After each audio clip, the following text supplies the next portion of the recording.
The Dodgers beating the Braves really felt like a gift that Mets fans do not often receive. Pete Alonso comes up with runners in scoring position this year, and I physically cringe. If you've ever had a back injury, like maybe some of my 40s and 50s fellas who listen to this podcast tap in. Brandon Nimmo is in a deep, deep sleep. Hibernation, possibly. He might have gone to bed for the winter. Like, she literally has a note that actually says, I'm not being dramatic, but I don't think the Mets can do this without Lindor. You thought it was a really good pitch? Hey, Edwin, it wasn't a really good pitch. I need you to not say that in that situation, but the reality is, it wasn't a really good pitch. That's not what I want to hear from you. And you just lost the game and the series when it was ours to win. I'm going to go to the ballpark in 15 years, and my kid is going to ask me, why is there a purple seat over there? And I'm going to say, well, son, remember when the Mets had that really cool playoff run but didn't make it? This is Why Am I a Mets Fan, a podcast hosted by Samantha Croston and Ashley Wenskoski.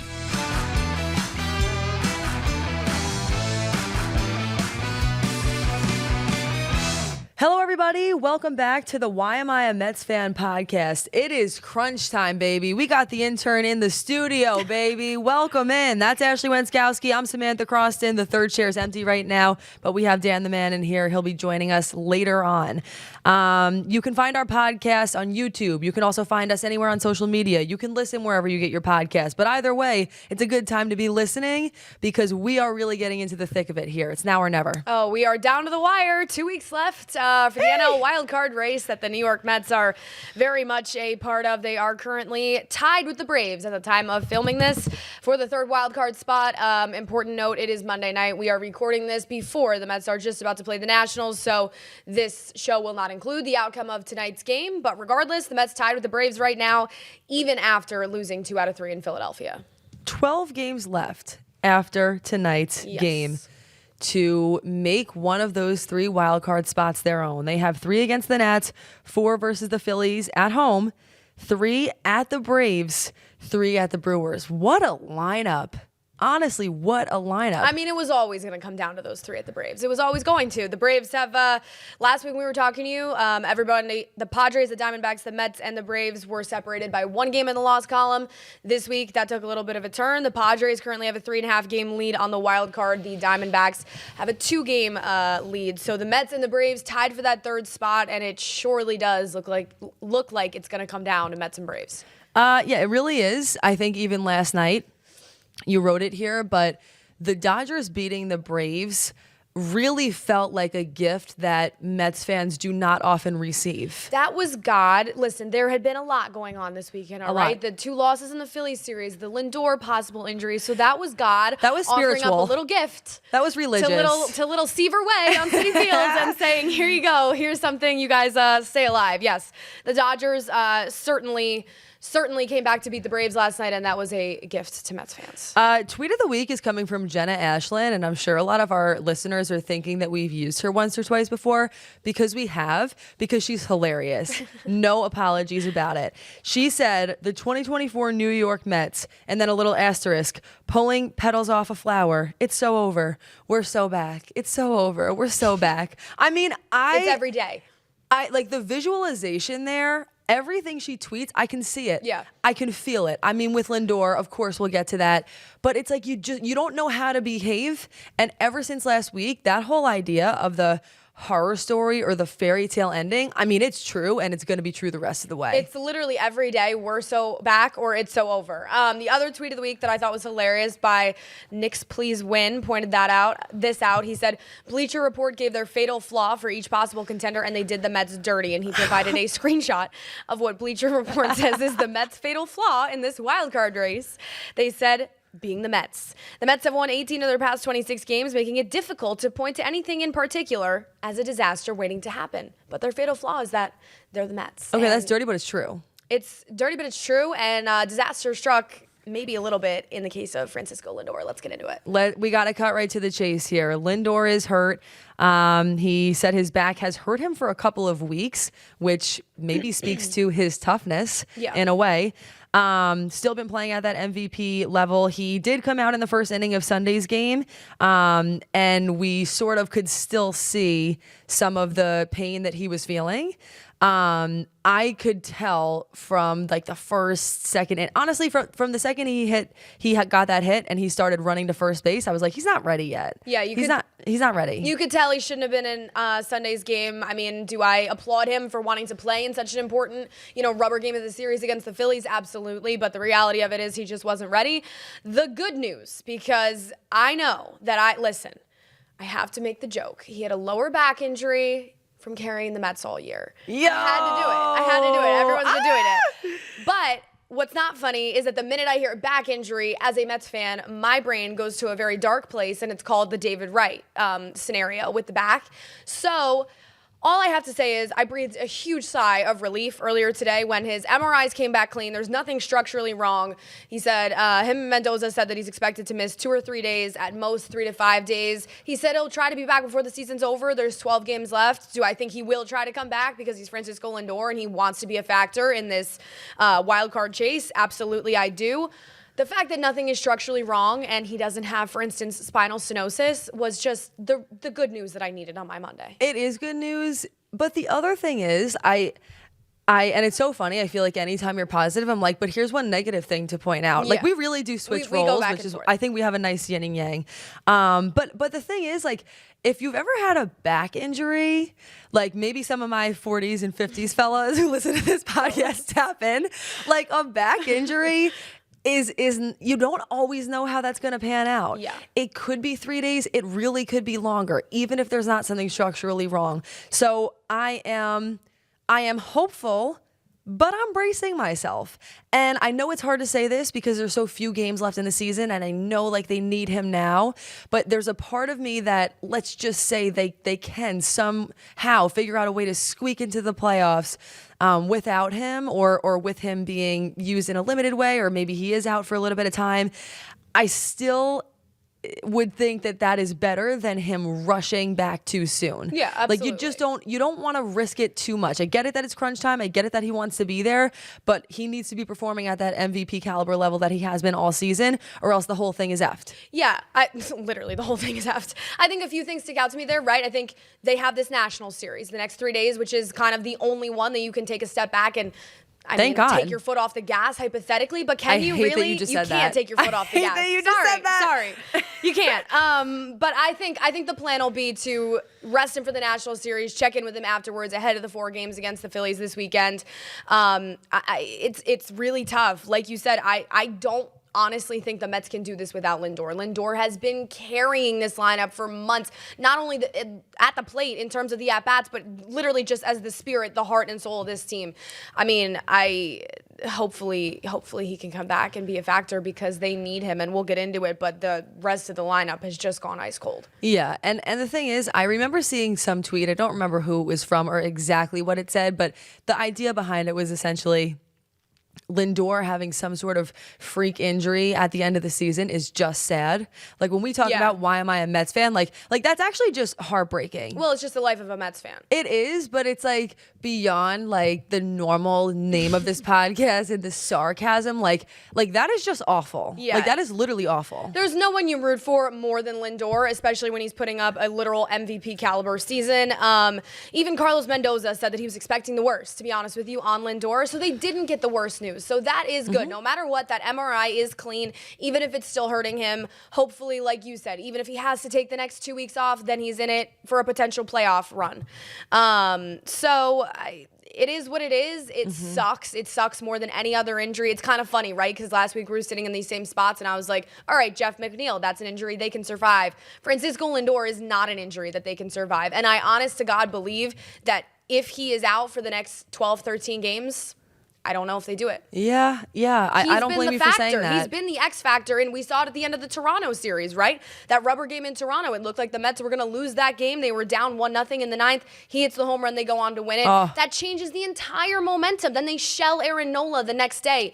He's the guy. We know he's the guy. We have all the facts and evidence to back that up. And without him, I'm just not confident. Like if he didn't hit that home run, that exact home run you're talking about, none of those events follow. No, I don't think they shell Aaron Nola the next day. I genuinely don't. I 100% agree.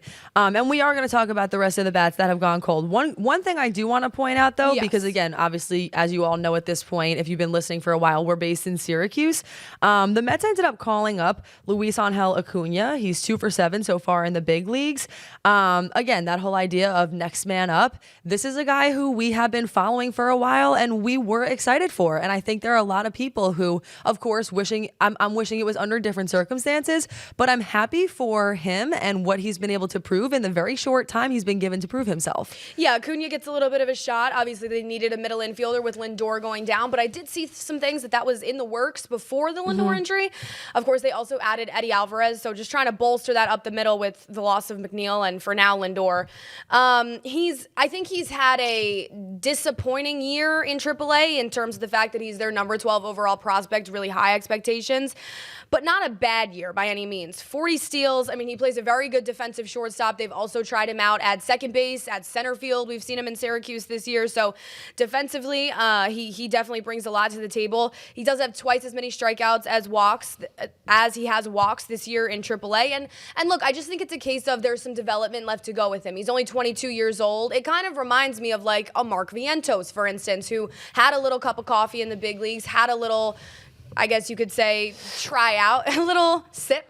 And at first, Mark Vientos was not that star that he's now proven to be this year. So hopefully he can help them down the stretch. Hopefully he can help them in the absence of Lindor. But I am happy that he's getting some big league at-bats to end this year, regardless of the circumstance. Me too. But to your point, like, it's not development time, it's go time. It is go time. I also want you guys to just understand this. Like, when Ashley writes these notes up, like, she literally has a note that actually says, I'm not being dramatic, but I don't think the Mets can do this without Lindor. The notes are all written in first person from Ashley's brain, and you just have to, dissect them. But is she wrong? Maybe that's our question of the week. Do you think that the Mets can do this without Lindor? Yes or no? If you think so, you're wrong. Sorry. And I also want to just add one more question of the week. I mean this so sincerely. Like, have you ever had a back injury and how long did it last? Like, I actually am seeking some context and perspective on how quickly or not quickly that would heal. Anyway. If you are a doctor, please slide into our DMs. Or if you've had a back injury. Either way, we want to know. But to your point, I think part of the reason why some people will definitely say that they don't think that the Mets can successfully get to the playoffs without Lindor is because some of these other bats have gone cold. Vientos, Nimmo, and I'm going to say it specifically Alonso. Like, I'm needing a guy like him to show up. His reputation, as far as I'm concerned, is on the damn line right now. Yeah. Like, I feel like all year, every time he's coming up with runners in scoring position, all we're hearing is the fact that he's flopping in these big moments. We got to have something different, and it has to be now or never. Let's do Alonso first because we already got into it a little bit. You just can't trust him ever. Name a big moment. I challenge you because I cannot think of one. Now, maybe I am overlooking one, but I don't think I am. Name a big moment this year with the game on the line that Pete Alonso came through and won the game for them. I can't remember it. If there was one, I think it was in April or May. He's not it in big spots. He doesn't get those hits with runners in scoring position.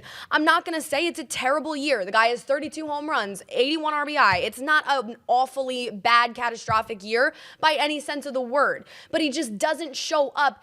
There's a portion of baseball and hitting with runners like Lindor. Everybody loves Lindor this year so much, and he has that MVP type of style because he gets it done in the clutch when it matters. Even a guy like Jose Iglesias, his stats are not going to pop off the page and wow you this year, but the guy is 10 for 20 with 2 outs and runners in scoring position, and that makes such a difference on the team. Alonso just has not had it when he's needed to have it this year.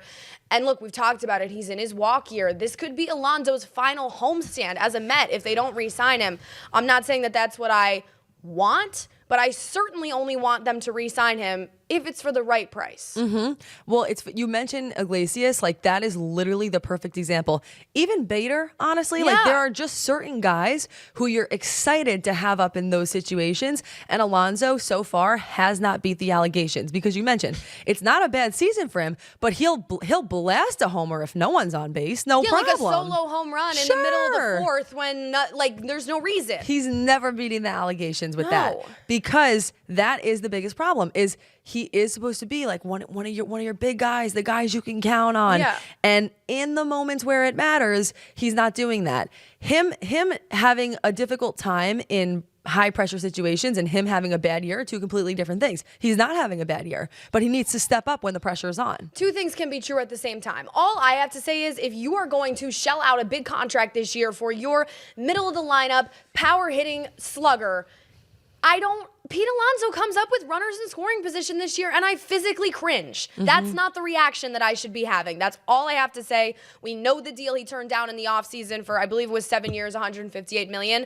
I don't see any world this year where he's proved himself to be worth that or certainly more than that. That's all I'll say. We can get into Alonso contract negotiations at a different time, but for the Mets down the stretch this year, Alonso and now Nimmo, I do want to get into Nimmo, have just been horrific at the plate. All right.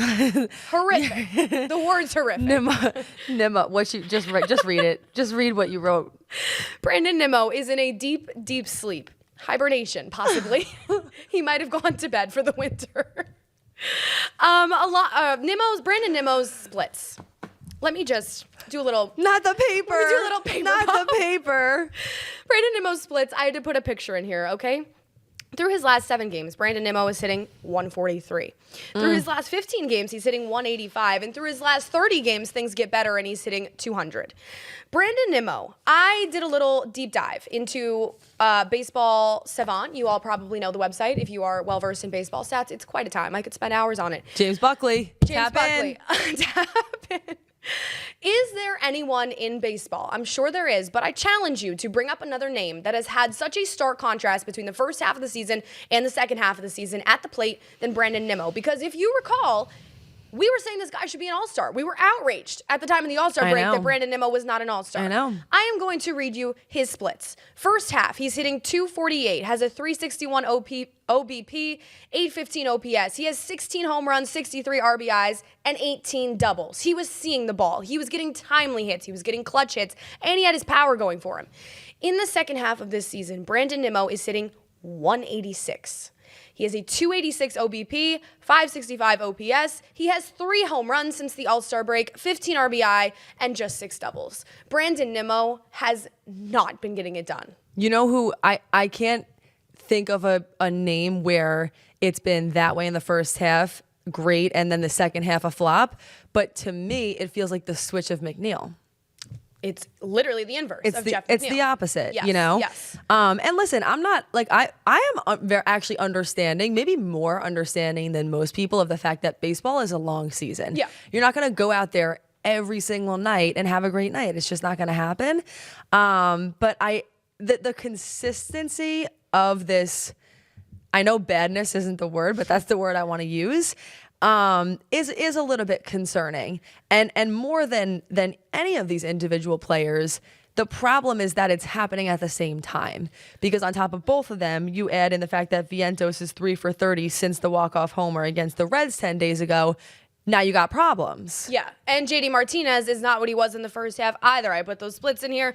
First half, he had 10 home runs, 38 RBI. He was hitting 263. Second half, he's hitting 213, 6 home runs. He'll still get a timely hit here and there. I wouldn't say JD's dead weight the way that Alonso and Nimmo have been. Me neither. But the fact that when I was going through this and putting this together, what stuck out to me was the fact that the Mets have even made it this far when half your lineup and not even... I would say the Mets lineup this year, Mark Vientos has obviously been an emerging star that we didn't expect at the beginning of the season. Going into the year, your 3 guys are Nimmo, Pete Alonso, and Francisco Lindor. Yep. And when only one of those guys has produced down the stretch and for the season as a whole, I think it's remarkable the Mets are even in this spot. Mm-hmm. It also makes you think that everything that happened at the trade deadline and the moves that the Mets made, it makes them look even smarter now. And the depth that David Stearns provided with getting a guy like Harrison Bader, getting a guy like Jesse Winker, even a guy like Iglesias, the Mets have been able to stay afloat because they just do have more offensive depth than they've had in years past. But to just have your stars struggling like this, I mean, it makes you think, right? Do they pick it up if the Mets get into an NLDS situation, God forbid an NLCS situation? Are Pete Alonso and Brandon Nimmo going to wake up? And in the absence of Francisco Lindor, it is certainly more important than ever. Mm-hmm. It is astonishing when you think about the guys who have really stepped up and made this 2024 Mets season the Mets season that it's been. Yeah. It has been unexpected, and I think that's why so many people are so behind them, and why it has felt so exciting is because there at many points in the season were so many different guys who were stepping up. But to your point, the core was the core from the start, and the guys who we all expected to be the best guys, I don't even need them to be the best, but I need them to do what we know they can do. I need them to be good. I need them to show up to their job every day and earn the money that they're making, which is a lot. I think we should flip to the other side of the coin, though, which is that the rotation has been among the best in baseball, and that is the reason why the Mets are still afloat, right? We're talking about how the lineup hasn't necessarily been producing, especially as of late.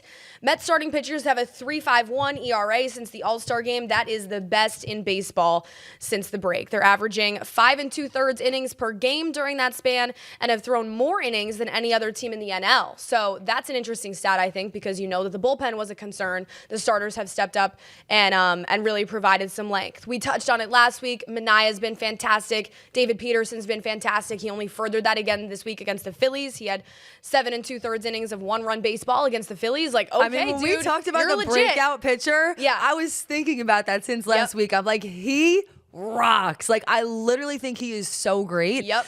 On the flip side of that, just because I do feel like these two things go together, then you also have Diaz breaking down. Yeah. And I have not been able to stop thinking about this since you brought it up. I remember this was like weeks ago, and you were like, the Mets are gonna live and die with Edwin Diaz. Yep. I'm gonna make like a prediction, like a maybe a few weeks ahead prediction. Like, there's a part of me that really feels like Edwin Diaz is either if they lose, or if they're in a really big spot, or if they don't end up making the playoffs, it feels like he is ultimately the reason why. I don't trust him as much as I need to trust him right now. Like, I don't trust him probably more than I would trust the fact that Alonso or Nimmo would be able to step up. I know that when he's good, he's great. But when you talk about players who have a problem with pressure, he is, at least for me, the number one guy on the list. The number one up. That a good friend of the podcast, Jake Brown, pointed out on Twitter. You think about the San Diego series, the Arizona series, then it turned into Philadelphia this weekend. That is 3 bad innings for Edwin Diaz that caused 3 losses that we certainly will not forget if the Mets don't make it to October. 3 games, we could be looking at a difference of 1 game. You cannot afford 3 games. The reality of the situation is, and I said this in our group chat after the inevitable Real Muto walk-off, first of all, I predicted that. I just felt the walk-off incoming. Wait, you nailed that. I knew that was coming. Nailed that. Sunday against the Phillies. But the reality of the situation is it's not even a controversial take. Edwin Diaz has not been good in the big spots this year. He's been good enough in the settings that, you know, the pressure is a little less. But for a guy that his whole thing is the trumpets and he's your closer, I mean, he's your closer. He needs to be good in the big spots, and he hasn't been against the good teams. And it just is unfortunate, and it's the unfortunate reality that when Edwin Diaz is coming in a one-run game, I don't trust him. I know. And that is the problem. Like, no one has ever sat here, at least at this table, and said that is not a hard job. Like, you are coming in the most pressure-filled situation, but you're also pitching the shortest amount. Like, you really are in there for one job. Yeah. And it is a high-pressure job. Yeah. So that's the worst person that you would want to not trust in a high pressure situation. You see what I'm saying? Like, it's feeling like it's like a goalie. It's like a quarterback. Exactly. Like, you want to trust those people in high pressure situations, and you know whether you do or not. That's just not what you're looking for from your closer. That's his one job. And walk off aside, the loss aside, he then proceeded to continue to piss me off post game because he decided, and you know that we love accountability on this podcast, all right? If you have a clunker and you lose the game for the Mets, but you're accountable afterwards, we like respect Francisco Lindor always is, we respect that.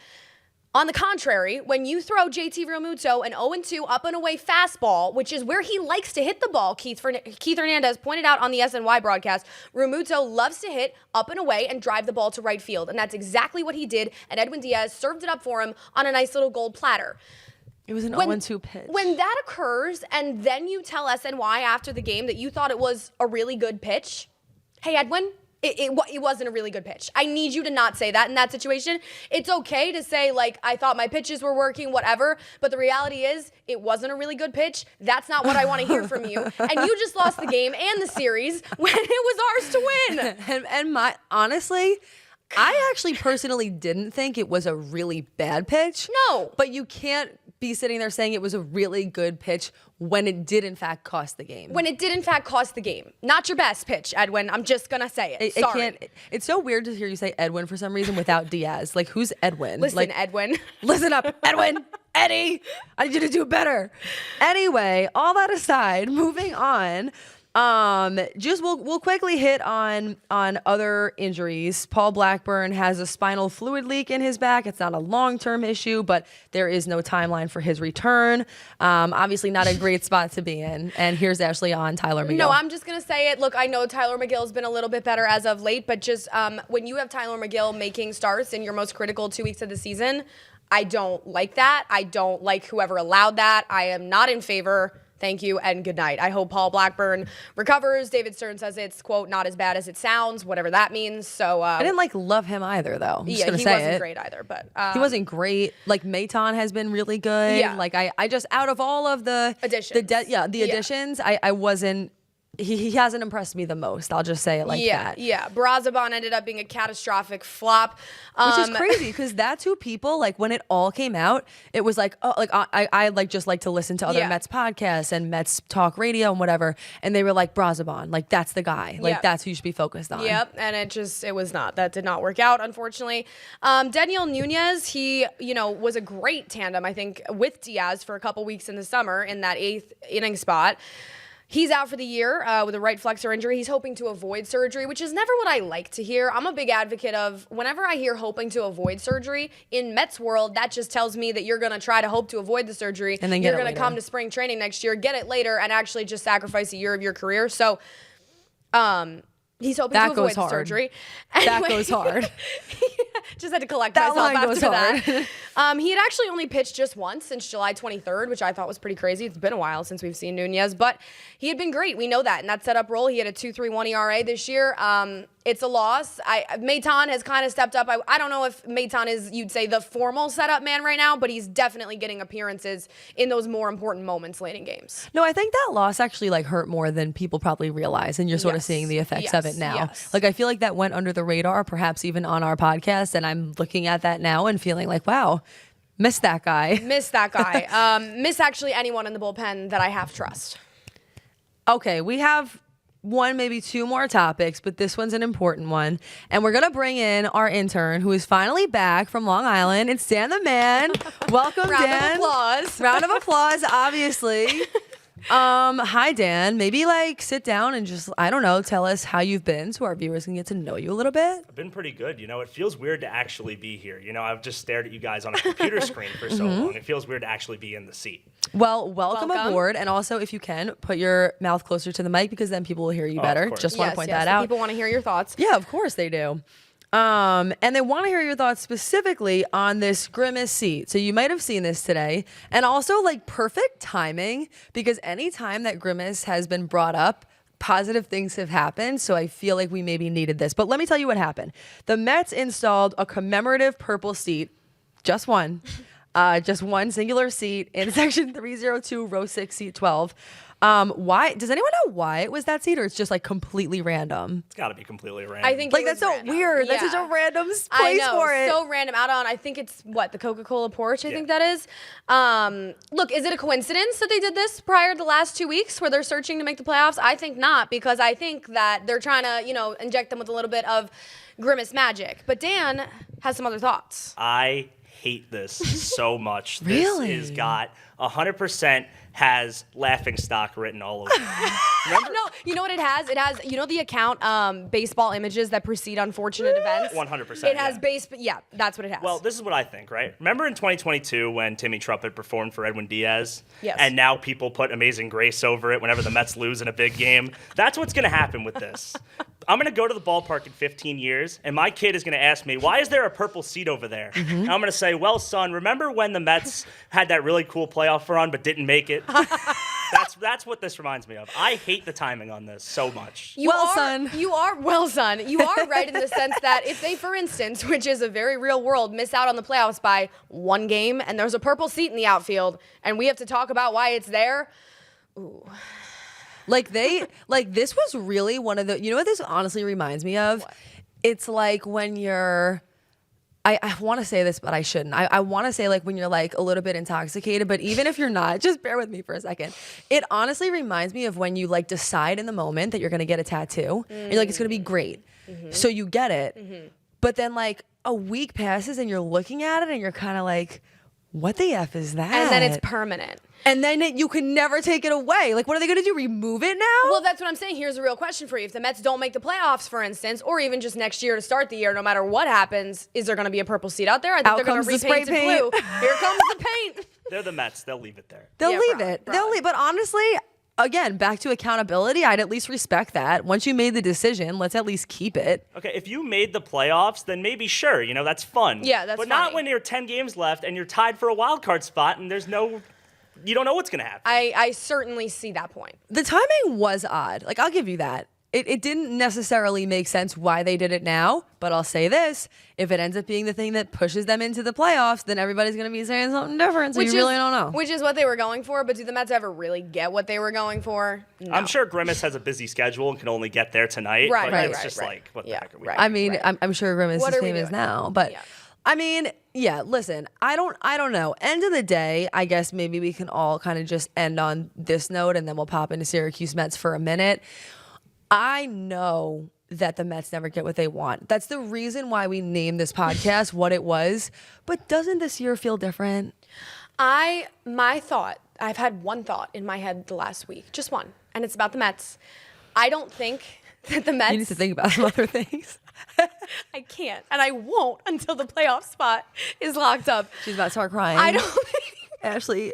It's going to be all right. It's gonna be all right. the podcast episodes, the break-ins that we're gonna have with the Mets, like this is our last week of semi-sanity. I'm warning you all now. The train is about to go off the tracks next week. Like, you don't understand. When She's they actually play about to get emotional. What were you going to say? What's Anyways. been your one thought, honey? Let's hear it. I need to take a break after this. But the Mets did not come this far this season just to come this far. I'm telling you all that right now. This cast of characters and Jose Iglesias and Candelita and OMG and the whole 9 yards, we didn't come this far just to come this far, and I know it. I don't know about you guys. This season has felt like 2019 to me all year long. They were so fun. They Yeah. had that stretch where we were like, this is the year, and then they fell just short, and it hurt so much. And I have a bad feeling that it's going to happen again. So gun to your head right now, you think they're going to fall just short? Yes, unfortunately. I would pick the opposite, but I'm just I'd hoping pick to be the an opposite optimist. too, which is weird because we're not normally I positive don't at know, the same 'cause time. I always get that people say to me, "Oh, why don't you root for your team?" I'm a realist, okay? I believe what I know, and this is what I know about the Mets. This is what's going to happen. one's blaming you. I often fall into that category. But for some reason, I have a feeling here that we didn't come this far just to make it this far. And the Mets have had a little magic dust, a little, I don't know not team of magic or any of that, but more than the Braves. The Braves have certainly been down bad for months, and so that's what I am going to choose to believe at this time. See, it's funny That's because the narrative that I'm going with. Hope you're right. I hope you're right too, and we all know hope is not a strategy. That's what I always It is say. when you're a Mets fan. But honestly, what I actually think is going to happen, I don't know why. I do think the Braves make it in. I actually think it's the Diamondbacks who don't. It's an interesting take. That is interesting. They're only 2 games up right now. I don't see the Braves flopping, and maybe that's because they're the Mets nemesis. It just seems like it almost just feels like they're a lock for some reason, at least to me. But if I'm going based on that logic, and I also want the Mets to make it, then it has to be somebody, and I think that the Diamondbacks are the ones who get the boot. So I'm just gonna say it. Anyways, we'll talk to you next week when we're in a state of psychosis heading into the Braves series. Yeah, should we do any Syracuse Mets stuff? I do like the one bolded thing, so maybe just let that rip fast. Yeah, the Syracuse Mets is their final homestand of the year. They are hosting Charlotte. They kick it off tonight. They had a terrible second half. They are in second to last place in the International League, so we are going to actually have to say goodbye to our Syracuse Mets segment after this week. But we had a great year with them. We got to talk to some cool people. They're great. The Mets did promote their number 2 overall prospect, Jett WILLIAMS, to AAA for the final series of the year, the last 6 games. Williams, we didn't see a ton of him this year. He missed the bulk of the year due to a wrist injury that he got surgery on. He struggled a little bit offensively since returning from that injury with AA Binghamton, but I think it's a move that only benefits you. The AA year was over. Promote him up to AAA. Let him have a week to see AAA pitching. Okay, very good. Well, listen, thank you to the Syracuse Mets, sincerely. Yes. We did have a great year with them, and we hope to continue to bring you guys more interviews in the next season. Last thing we didn't say on the last episode that I wanted to, and thank you for some of our subscribers for pointing this out. We have made it to the 1,000 subscriber mark, which is a big deal. I just decided to clap. Actually, I don't know why. 1.1 right Yeah, now? 1.1 now. So thank you guys so much if you were anyone who was involved on the ground floor. End of the day, we said it before, we'll say it again. It is going to be a horror story or a fairy tale ending, but we are going to be here with you through it all. So we will see you again here next week. Thanks so much for supporting us. And you gotta believe. You got to believe.